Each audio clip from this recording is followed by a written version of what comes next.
यही बैठली सासू तो बहुअरिया रज करे बहुअरिया रज करे हो सासू हमरे हाँ सासू हमरे नैहरे नौआ भेजो पियरिया लैके आवे पियरिया हमें पहिनब चौके चढ़ी बैठबे हो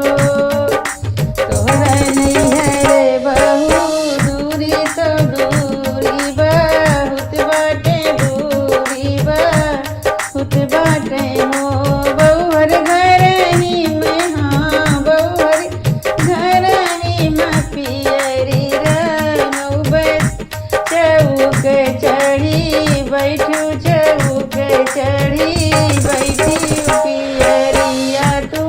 पहिनी हो तोहरी पियरिया सासू पहिना बनीती उठी पहिना बनीती उठी पहिना बे हो सासू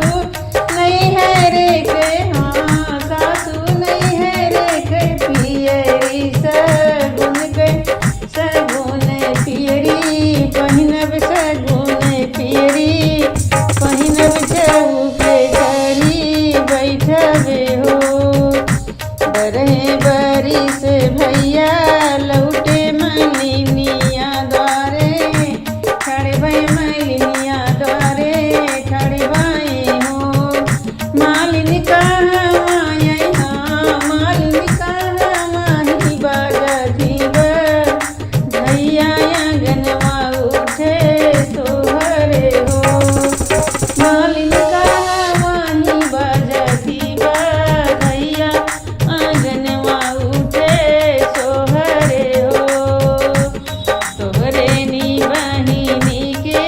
लल भाई तोहरो भायन भाई तोहरो भायन भाई हो राजा हो नहीं के हाँ राजा हो नहीं के बजती बधैया आंगनवा उठे सोहरे हो अरे अरे सोनरा बेटौआ हली है बेगे आओ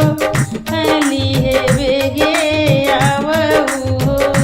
सुनरा हमारे हाँ सुनरा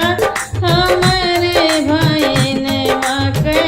कंगना तो मोटे मोटे लाओ भाईन घरा